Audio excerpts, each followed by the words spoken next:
Friends, I am Mohit Sharma. आप सभी का स्वागत है।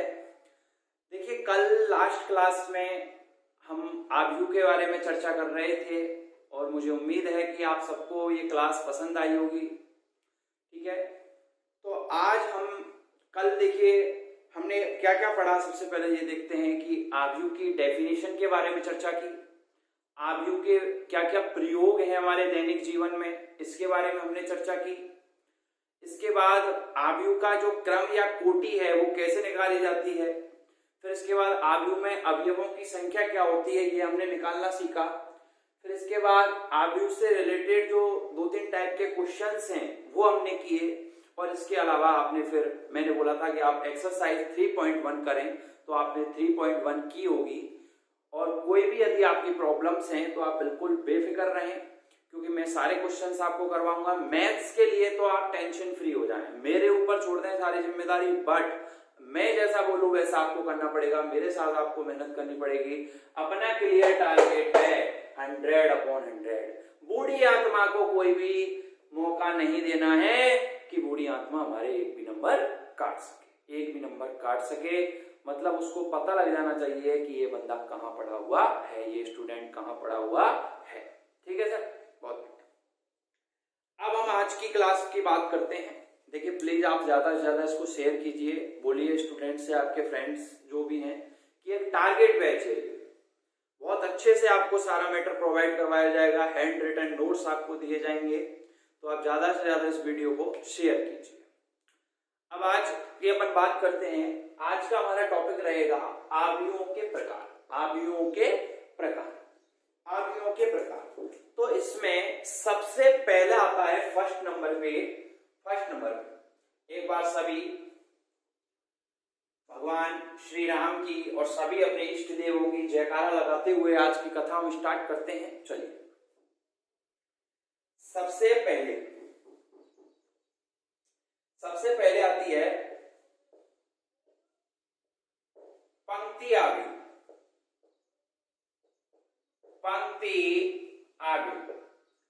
पंक्ति आव्यूह बोले तो रो मैट्रिक्स। रो मैट्रिक्स क्या होती है? देखिए, इस संसार में वही चीज फेमस होती है जो केवल एक होती है। जैसे ताजमहल है। ताजमहल फेमस क्यों है पूरे वर्ल्ड में? क्योंकि वो ओनली वन है आगरा में। यदि हर गली में ताजमहल हो जाता तो क्या वो फेमस रहता? नहीं। ऐसा ही इस पंक्ति आव्यूह के साथ है। पंक्ति आव्यूह फेमस इसलिए है क्योंकि इसमें पंक्ति केवल एक है। पंक्ति यदि इसमें अनेक होती तो क्या ये पंक्ति आव्यूह कहलाती? क्या ये फेमस होती? नहीं। तो पंक्ति आव्यूह किसे कहते हैं? एक ऐसी आव्यूह जिसमें पंक्तियों की संख्या केवल एक हो और स्तंभों की संख्या अनेक हो। अनेक का मतलब क्या है? हम यहाँ अनेक का मतलब ये है कि एक से ज्यादा को अनेक बोल रहे हैं। एक से ज्यादा को अनेक बोल रहे हैं। तो पंक्ति आव्यूह किसे कहते हैं? एक ऐसी आव्यूह जिसमें पंक्तियों की संख्या केवल एक हो और स्तंभों की संख्या अनेक हो, वह पंक्ति आव्यूह कहलाती है। नोट्स आपको मेरे हैंड रिटन्स मिल जाएंगे। मैं यहाँ सारी चीजें लिखने की कोई आवश्यकता नहीं है, नोट्स मिल जाएंगे, वहां आप लिख लेना। ठीक है, और वीडियो पॉज करके भी आप लिख सकते हो। तो पंक्ति आव्यूह एक ऐसी आव्यूह जिसमें पंक्तियों की संख्या केवल एक हो और स्तंभों की संख्या अनेक हो, वह क्या आव्यूह क्या कहलाती है? पंक्ति आव्यूह कहलाती है। फॉर एग्जाम्पल, जैसे पंक्तियों की संख्या केवल एक हो और स्तंभों की संख्या अनेक, तो ये पंक्ति होती है, ये स्तंभ होते हैं। तो A11, A12, A13 सोन डॉट डॉट, ठीक है, A1N। तो देखिए, इसमें पंक्तियों की संख्या कितनी है? एक है, और स्तंभों की संख्या कितनी है? अनेक है। तो ये आव्यूह क्या कहलाएगी? पंक्ति आव्यूह कहलाएगी। और इसकी जो कोटि होगी वो कोटि क्या हो जाएगी? 1/n। पंक्ति एक और स्तंभ n। तो पंक्ति आव्यूह ये होती है। ठीक है, इसके बाद आती है सेकंड नंबर स्तंभ आव्यूह। स्तंभाकार आव्यूह भी बोल सकते हैं या स्तंभ आव्यूह भी बोल सकते हैं। स्तंभ आव्यूह, स्तंभाकार आव्यूह। अब ये नेम से ही पता लग रहा है कि इसमें अब स्तंभ कितना होगा? एक, और पंक्ति कितनी होगी? अनेक। तो स्तंभाकार आव्यूह एक ऐसी आव्यूह जिसमें स्तंभों की संख्या केवल एक हो और पंक्तियों की संख्या अनेक हो, वो क्या कहलाती है? स्तंभाकार आव्यूह कहलाती है। स्तंभाकार आव्यूह कहलाती है। तो देखिएगा, स्तंभों की संख्या केवल एक हो और पंक्तियों की संख्या क्या हो, अनेक हो। पंक्तियों की संख्या अनेक हो। तो स्तंभों की संख्या तो एक है और पंक्तियों की संख्या क्या हो, अनेक हो। ठीक है, तो ए एन एम एम और ये 1। तो ऐसी आव्यूह जिसमें पंक्तियों की संख्या तो अनेक हो और स्तंभों की संख्या केवल एक हो, तो क्या कहलाती है, वो स्तंभाकार आव्यूह कहलाती है। और इसकी जो कोटि होगी वो क्या हो जाएगी, m/1, m/1, क्योंकि इसमें पंक्तियां तो m है और स्तंभ कितना है, ओनली 1 है। यहां तक कोई दिक्कत नहीं है। तो पंक्ति आव्यूह और स्तंभ आव्यूह क्या होती है, ये चीज हमें समझ में आ गई। इसके बाद नेक्स्ट है, एकल आव्यूह। एकल आव्यूह क्या होती है, नेम से ही पता लग रहा है, एकल बोले तो एक, एकल बोले तो एक, एकल आव्यूह, सिंगल मैट्रिक्स एकल आव्यूह। एकल आव्यूह क्या होती है कि एक ऐसी आव्यूह जिसमें केवल और केवल एक अवयव हो, क्या कहलाती है, एकल आव्यूह कहलाती है, एकल आव्यूह कहलाती है। तो ऐसी आव्यूह जिसमें केवल और केवल एक अवयव उपस्थित हो, एकल आव्यूह कहलाती है। अब एक ही अवयव है तो इसमें पंक्ति भी एक होगी, स्तंभ भी एक होगा, या फिर ऐसे भी कह सकते हैं कि ऐसी आव्यूह जिसकी कोटि 1/1 हो, तो वो क्या कहलाती है, एकल आव्यूह कहलाती है। कोई दिक्कत नहीं है यहां तक। इसके बाद नेक्स्ट है, ये आपके 3rd नंबर है, 4th नंबर है आयताकार आव्यूह। आयताकार आव्यूह क्या होती है, रेक्टेंगल मैट्रिक्स क्या होती है। देखिए, आयत में आमने सामने की भुजाएं बराबर होती हैं। क्या लंबाई चौड़ाई बराबर होती है, क्या नहीं होती। लंबाई चौड़ाई बराबर होती है, क्या नहीं। तो क्या हम लंबाई को पंक्ति नहीं बोल सकते, पंक्ति बोल सकते हैं, क्योंकि पंक्ति ऐसे जाती है और लंबाई भी ऐसे होती है। और स्तंभों को चौड़ाई नहीं बोल सकते, क्योंकि चौड़ाई यही तो होती है। ठीक है, ओके। तो आयत में लंबाई और चौड़ाई बराबर नहीं होती ना, तो आयत और लंबाई बोले तो पंक्ति और चौड़ाई बोले तो स्तंभ। तो आयताकार आव्यूह ऐसी आव्यूह जिसमें पंक्ति और स्तंभों की संख्या समान नहीं होती, पंक्ति और स्तंभों की संख्या समान नहीं होती, वह आव्यूह क्या कहलाती है, आयताकार आव्यूह कहलाती है।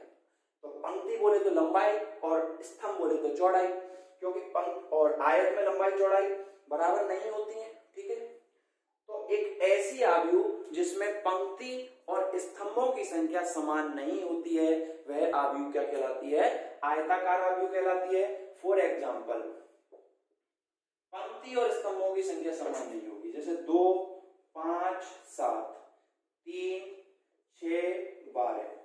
तो देखिएगा, इसमें पंक्ति कितनी है, 2, और स्तंभ कितने हैं, 3। तो पंक्ति और स्तंभों की संख्या समान नहीं है, तो यह आव्यूह कौन सी आव्यूह कहलाएगी, आयताकार आव्यूह। पंक्ति बोले तो लंबाई, क्योंकि देखिए ये लंबाई होती है आयत की, और स्तंभ बोले तो चौड़ाई। तो आयत में देखिए लंबाई चौड़ाई बराबर नहीं होती है ना, तो इसी से ही आप इसको लर्न कर सकते हो कि ऐसी आव्यूह जिसमें पंक्ति और स्तंभों की संख्या समान नहीं होती, वह आव्यूह आयताकार आव्यूह कहलाती है। और इसकी जो कोटि है वो कितनी होगी, इसमें 2 तो पंक्ति है और 3 स्तंभ है, तो 2/3। देखिए, आप एक एक चीज को अच्छे से समझते चलिए, अपना बच्चा नहीं रहेगा कच्चा। मैथ्स की हेडेक मेरे ऊपर छोड़ दो, मैं जैसा कहता चलूं वैसा करते चलो, आनंद आ जाएगा। आनंद पूर्वक पढ़ो, हर चीज के ट्रिक्स से बताऊंगा, सारे फॉर्मूले वगैरह। अभी तो ये सिंपल चीजें चल रही हैं, आगे इंटीग्रेशन डिफरेंशिएशन आएंगे, उनको बहुत अच्छे से आपको बताया जाएगा, आप बस पढ़ते चले। तो ये आयताकार आव्यूह हो गई। आयताकार आव्यूह के बाद नेक्स्ट है वर्गाकार आव्यूह। वर्गाकार आव्यूह,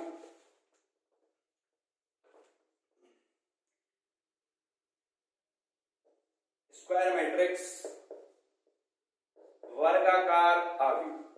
देखिए, वर्ग में क्या होती है, चारों भुजाएं बराबर होती हैं। चारों भुजाएं बराबर होती हैं मतलब लंबाई और चौड़ाई भी बराबर होती है। लंबाई बोले तो पंक्ति और चौड़ाई बोले तो स्तंभ। तो यानी पंक्ति और लंबाई चौड़ाई बराबर है, मतलब पंक्ति और स्तंभ भी क्या है, बराबर। तो एक ऐसी आव्यूह जिसमें पंक्ति और स्तंभों की संख्या क्या होती है, समान होती है, वो आव्यूह क्या कहलाती है, वर्गाकार आव्यूह कहलाती है। फॉर एग्जाम्पल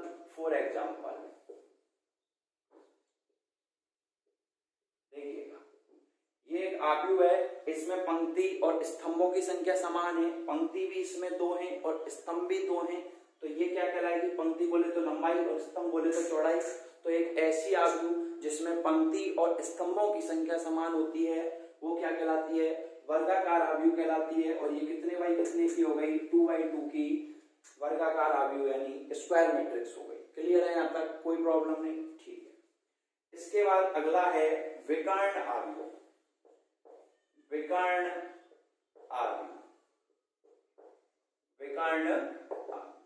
आव्यूह क्या होती है, ध्यान से समझिएगा।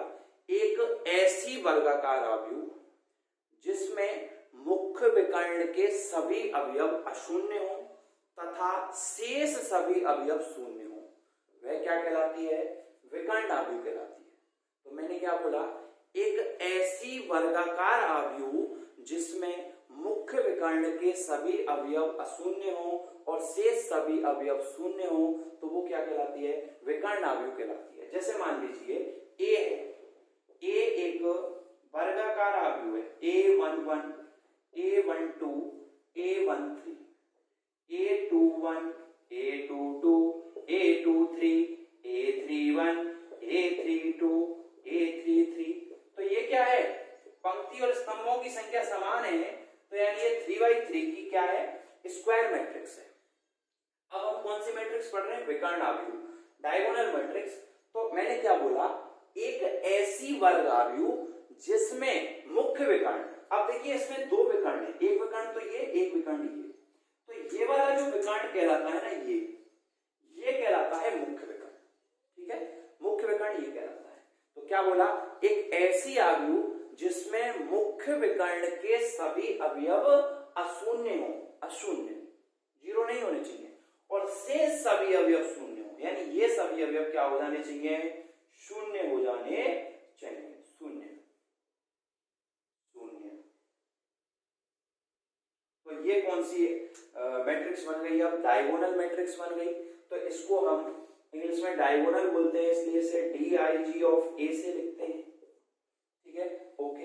अब इसे यंत्र की फॉर्म में लिखें तो कैसे लिखेंगे, देखिए ये हमारा यंत्र होता है कि जब यहां अशून्य कब है, अशून्य कब है, जब I बराबर J है, I बराबर J है, देखिए I बराबर J है, तो ये क्या है, अशून्य है, अशून्य है। और शून्य कब है, 0 कब है, जब I not equal to J है, I not equal to J है, तो क्या है, शून्य है। तो ये होती है आपके विकर्ण आव्यूह, डायगोनल मैट्रिक्स। तो आपसे कोई पूछे कि क्या प्रत्येक विकर्ण आव्यूह एक वर्ग आव्यूह होती है, बिल्कुल होती है, क्योंकि प्रत्येक विकर्ण आव्यूह वर्ग आव्यूह होती है, परंतु प्रत्येक वर्ग आव्यूह विकर्ण आव्यूह नहीं होती है। क्योंकि देखिए ये जो विकर्ण आव्यूह है इसकी मैट्रिक्स देखिए 3/3 है, पंक्ति और स्तंभों की संख्या समान है, तो प्रत्येक विकर्ण आव्यूह क्या होती है, वर्ग आव्यूह होती है। इन सब की जो डेफिनेशन है वो हैंडरिटन्स आपको मिल जाएंगी, ठीक है, मैं नोट्स आपको प्रोवाइड करवा दूंगा इजीली, ठीक है, ओके। तो ये हो गई आपके विकर्ण आव्यूह, ठीक है। इसके बाद नेक्स्ट आती है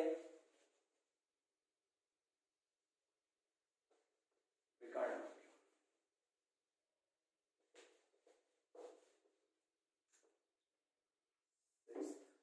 7 नंबर, इकाई आव्यूह, इकाई आव्यूह या तस्मक आव्यूह, तस्मक आव्यूह, तस्मक आव्यूह यानी आइडेंटिटी या यूनिट मैट्रिक्स। ये क्या होती है, एक ऐसी विकर्ण आव्यूह, ध्यान से समझिएगा, एक ऐसी विकर्ण आव्यूह जिसमें मुख्य विकर्ण के सभी अवयव इकाई होते हैं, एक होते हैं। क्या बोला मैंने, एक ऐसी विकर्ण आव्यूह, विकर्ण आव्यूह क्या होती है इससे पहले बता दिया, एक ऐसी विकर्ण आव्यूह जिसमें मुख्य विकर्ण के सभी अवयव इकाई होते हैं, इकाई यानी एक होते हैं, तो इसे इकाई आव्यूह या तस्मक आव्यूह कहते हैं। तस्मक को इंग्लिश में आइडेंटिटी बोलते हैं, इसलिए इसे आई से रिप्रेजेंट करते हैं। तो ये हो गई, देखिए इसमें मुख्य विकर्ण के सभी अवयव इकाई होते हैं। तो मुख्य विकर्ण के सभी अवयव इकाई होंगे, शेष सभी अवयव शून्य होंगे। तो ये आव्यूह कौन सी आव्यूह कहलाएगी? ये आव्यूह कहलाएगी इकाई आव्यूह या तस्मक आव्यूह। देखिए आप फ्लो बना के यदि पढ़ रहे होंगे अपने माइंड में तो आपके सारी चीज समझ में आएगी। फर्स्ट टाइम पढ़ रहे हो, एक बार में भले चीज समझ में नहीं आए, लेकिन आप रिवीजन करोगे इनका तो बहुत अच्छे से आपके समझ में आएगी। तो मैंने क्या बोला, इकाई आव्यूह या तस्मक आव्यूह एक ऐसी विकर्ण आव्यूह जिसमें मुख्य विकर्ण के सभी अवयव इकाई होते हैं, एक होते हैं, क्या कहलाती है? इकाई आव्यूह या तस्मक आव्यूह कहलाती है। कोई दिक्कत नहीं है यहाँ तक, ठीक है। अब मैं एक चीज बोलूं कि प्रत्येक इकाई आव्यूह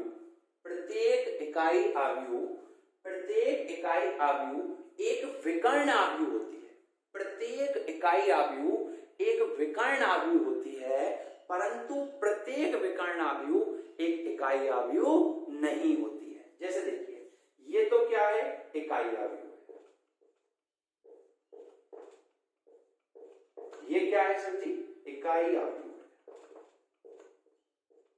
देखिए बहुत अच्छे से आप समझते चले, सारी चीज समझ में आएंगी। ये इकाई आव्यूह है और ये कोई विकर्ण आव्यूह। विकर्ण आव्यूह में क्या होता है? मुख्य विकर्ण के सभी अवयव अशून्य होते हैं, बाकी शेष सभी अवयव शून्य होते हैं। तो 2 0 0 0 1 0 0 0 7। तो देखिए ये क्या है? विकर्ण आव्यूह। अब मैंने जो लाइन बोली थी वो क्या बोली थी कि प्रत्येक इकाई आव्यूह एक विकर्ण आव्यूह होती है, क्योंकि विकर्ण आव्यूह क्या होता है? मुख्य विकर्ण के सभी अवयव अशून्य होने चाहिए, बाकी सभी अवयव शून्य होने चाहिए। तो प्रत्येक इकाई आव्यूह एक विकर्ण आव्यूह होती है, परंतु प्रत्येक विकर्ण आव्यूह इकाई आव्यूह नहीं होती, क्योंकि इकाई आव्यूह के लिए तो सब यहाँ एक आना चाहिए। क्या एक आ रहा है? नहीं आ रहा, ठीक है। तो प्रत्येक इकाई आव्यूह एक विकर्ण आव्यूह होती है, परंतु प्रत्येक विकर्ण आव्यूह एक इकाई आव्यूह नहीं होती है। क्लियर है यहाँ तक आपके? कोई दिक्कत नहीं होनी चाहिए, ठीक है। एक बार बांके बिहारी लाल जी की जय बोल दो यदि सबके समझ में आ रहा है तो। ईश्वर को याद करना जरूरी है, क्योंकि उसी के पीछे चल रहा है सारा सिस्टम, उसी के पीछे चल रही है ये सारी कथा, ठीक है। ओके, तो ये इकाई आव्यूह होगी। इसके बाद नेक्स्ट है, अब एक शब्द जो आपके रह गया वो है तस्मक। तस्मक क्या होता है? इस चीज को समझिए। तस्मक क्या होता है? तस्मक मैंने बोला ना इकाई आव्यूह तस्मक आव्यूह। आप फर्स्ट चैप्टर में भी पढ़ोगे तस्मक फलन, ठीक है। तो ये तस्मक क्या होता है? जैसे मान लीजिए ये 5 कोई संख्या है, इसमें मैं यदि 0 को ऐड करूं तो भी 5 आएगा, ठीक है। 0 को घटाऊं तो भी 5 आएगा, ठीक है। 5 में मैं 1 को डिवाइड करूं, 1 को मल्टीप्लाई करूं तो भी 5 आएगा, और 5 में 1 से डिवाइड करूं तो भी 5 आएगा। तो यानी ये जो एलिमेंट है, इस एलिमेंट को 5 में ऐड करने पर इस संख्या पर 5 पर कोई प्रभाव नहीं पड़ा, घटाने पर कोई प्रभाव नहीं पड़ा, गुणा करने पर कोई प्रभाव नहीं पड़ा, और भाग देने पर भी कोई प्रभाव नहीं पड़ा। तो ये जो 0 एलिमेंट है 0, ये प्लस संक्रिया के लिए क्या कहलाएगा? तस्मक अवयव कहलाएगा। और ये जो 1 है, क्योंकि 5 का गुणा 1 से करने पर 5 आ रहा है, तो ये जो 1 है वो 1 गुणन संक्रिया के लिए क्या कहलाएगा? 5 का तस्मक अवयव कहलाएगा, ठीक है। तस्मक का मतलब क्या होता है कि एक ऐसा अवयव जिससे हम किसी भी संख्या से गुणा या भाग करें, जोड़ें या घटाएं, वही एलिमेंट मिल जाए, तो वो जो अवयव होता है वो उस दी गई संक्रिया का तस्मक अवयव कहलाता है। अब यह तस्मक आव्यूह हमने पढ़ी, तो देखिए तस्मक आव्यूह से आइडेंटिटी मैट्रिक्स कहते हैं। अब ये तस्मक आव्यूह इसलिए इसे बोलते हैं कि जैसे मान लीजिए ए कोई आव्यूह है, अब इस आव्यूह ए के साथ यदि इस तस्मक आव्यूह का मल्टीप्लाई करें तो वापस वही आव्यूह ए आ जाएगी, वापस वही आव्यूह ए आ जाएगी। यही वाली चीज हो रही है। क्या बोला मैंने कि कोई आव्यूह ए है, अब इस आव्यूह ए के साथ यदि कोई तस्मक आव्यूह का मल्टीप्लाई करें, गुणन करें, हम आगे सीखेंगे 2 आव्यूहों का गुणन करना, तो गुणन करने पर वापस वही आव्यूह ए आ जाती है। तो ये क्या तस्मकता की प्रॉपर्टी का पालन कर रही है, ये तस्मक आव्यूह, इसलिए इसे हम क्या बोलते हैं? तस्मक आव्यूह बोलते हैं, इकाई आव्यूह बोलते हैं। क्लियर है यहाँ तक? बहुत बढ़िया। इसके बाद जो अगली हमारी नेक्स्ट आव्यूह का टाइप आता है वो आता है अदिश आव्यूह, स्केलर मैट्रिक्स। अदिश आव्यूह यानी scalar matrix. Scalar matrix, scalar matrix क्या होती है? स्केलर मैट्रिक्स क्या होती है? एक ऐसी विकर्ण आव्यूह, एक ऐसी विकर्ण आव्यूह जिसमें मुख्य विकर्ण के सभी अवयव समान हों परंतु इकाई नहीं हो, तो वो आव्यूह कौन सी आव्यूह कहलाती है? अदिश आव्यूह, स्केलर मैट्रिक्स कहलाती है। ध्यान से सुनो दोबारा, मैंने क्या बोला? एक ऐसी आव्यूह जिसमें एक ऐसी विकर्ण आव्यूह, तो विकर्ण आव्यूह है तो मुख्य विकर्ण वाले सभी अवयव तो अशून्य होंगे, बाकी से सभी अवयव शून्य होंगे। तो एक ऐसी विकर्ण आव्यूह जिसमें मुख्य विकर्ण के सभी अवयव क्या हो? समान हो परंतु इकाई नहीं हो, क्योंकि यदि इकाई हो जाएंगे तो वो कौन सी आव्यूह बन जाएगी? तस्मक आव्यूह बन जाएगी। तो एक ऐसी आव्यूह जिसमें, एक ऐसी विकर्ण आव्यूह जिसमें मुख्य विकर्ण के सभी अवयव समान हो परंतु इकाई नहीं हो, तो वह आव्यूह कौन सी आव्यूह कहलाती है? अदिश आव्यूह यानी स्केलर मैट्रिक्स कहलाती है। ठीक है, तो देखिए एक ऐसी विकर्ण आव्यूह जिसमें मुख्य विकर्ण के सभी अवयव समान हो परंतु इकाई नहीं हो, तो सभी समान है, इकाई यानी एक तो नहीं है, क्योंकि एक होते थे कौन सी आव्यूह बन जाती? इकाई आव्यूह। तो एक ऐसी आव्यूह जिसमें मुख्य विकर्ण के सभी अवयव समान हो परंतु इकाई नहीं हो, तो वो आव्यूह कौन सी कहलाती है? अदिश आव्यूह, स्केलर मैट्रिक्स कहलाती है। कोई प्रॉब्लम नहीं है यहां तक? बहुत बढ़िया। अब देखिएगा, ये जो आपने सारी चीजें पढ़ी इनको एक मैं चार्ट से बता रहा हूं जिससे आपको बिल्कुल क्लियर हो जाएगा। सबसे पहले देखिए वर्गाकार आव्यूह। वर्गाकार आव्यूह यानी ऐसी आव्यूह जिसमें पंक्ति और स्तंभों की संख्या एक समान होती है, वो क्या कहलाती है? वर्गाकार आव्यूह कहलाती है। वर्गाकार आव्यूह के बाद हमने पढ़ा विकर्ण आव्यूह। विकर्ण आव्यूह, विकर्ण आव्यूह क्या होती है? एक ऐसी वर्ग आव्यूह जिसमें मुख्य विकर्ण के सभी अवयव अशून्य हो और शेष सभी अवयव शून्य हो, तो वे क्या कहलाती है? विकर्ण आव्यूह कहलाती है। अब ये विकर्ण आव्यूह में भी अपन ने दो चीजें पढ़ी, एक पढ़ी इकाई या तस्मक आव्यूह, तस्मक या इकाई आव्यूह, और एक पढ़ी अदिश आव्यूह। तो इकाई या तस्मक आव्यूह किसे बोला हमने? इकाई या तस्मक आव्यूह एक ऐसी विकर्ण आव्यूह जिसमें मुख्य विकर्ण के सभी अवयव इकाई हो, तो वो इकाई या तस्मक आव्यूह कहलाती है। और अदिश आव्यूह एक ऐसी विकर्ण आव्यूह जिसमें मुख्य विकर्ण के सभी अवयव समान हो परंतु इकाई नहीं हो, तो वो क्या कहलाती है? अदिश आव्यूह कहलाती है। यहां तक कोई प्रॉब्लम नहीं है। इन सारी चीजों को इसी तरीके से आप अपने माइंड में सेट करते जाइए, अपने माइंड में बहुत अच्छे से सारी चीजों को सेपरेटली सेट करते जाइए। बहुत अच्छा।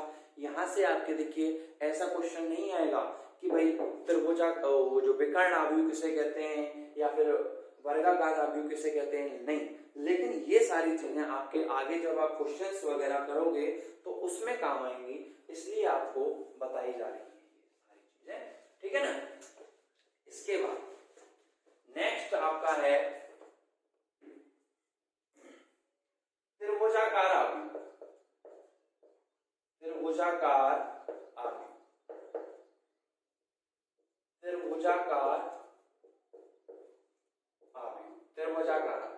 अब ये त्रिभुजाकार आव्यूह टू टाइप की है। एक तो ऊपरी त्रिभुजाकार आव्यूह, ऊपरी त्रिभुजाकार आव्यूह,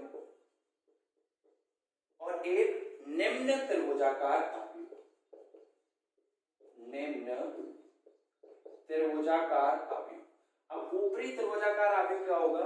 ये ऐसी त्रिभुजाकार आव्यूह, एक ऐसी आव्यूह जिसमें त्रिभुज मुख्य विकर्ण से ऊपर बने, तो वो ऊपरी त्रिभुजाकार आव्यूह, और एक ऐसी आव्यूह जिसमें त्रिभुज मुख्य विकर्ण से नीचे बने, तो वो निम्न त्रिभुजाकार आव्यूह। जैसे ऊपरी त्रिभुजाकार आव्यूह बनाते हैं, तो ऊपरी त्रिभुजाकार आव्यूह बनाने के लिए कुछ नहीं करना आपको। देखिएगा मैं आपको समझाता हूं। ये 2, ये 5, ये 3, ये 1, 2 और 7 और ये 9। तो देखिए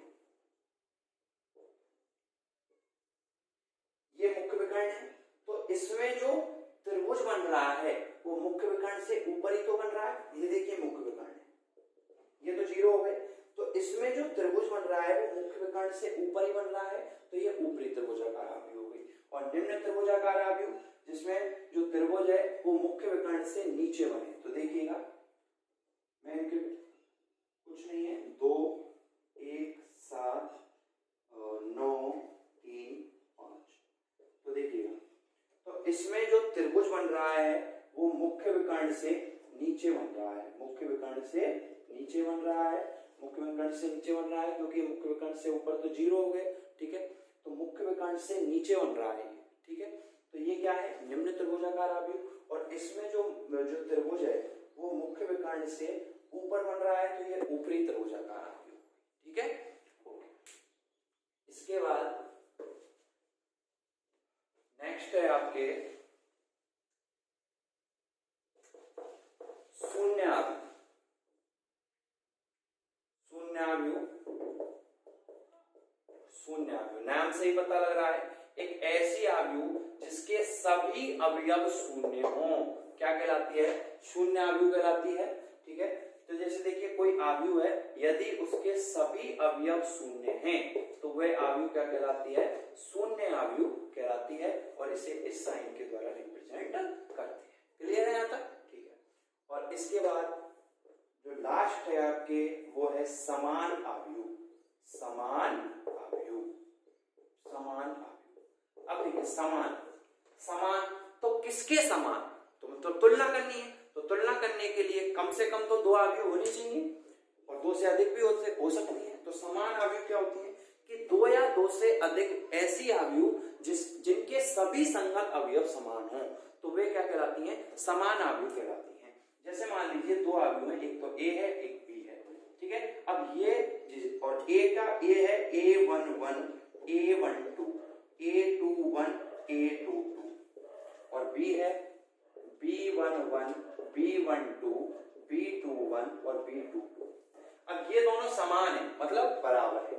तो बराबर है तो इनके जो संगत अवयव हैं वो भी क्या होंगे, बराबर होंगे, ठीक है। संगत अवयव अर्थात A11 बराबर B11, A12 बराबर B12, A21 बराबर B21 और A22 बराबर B22।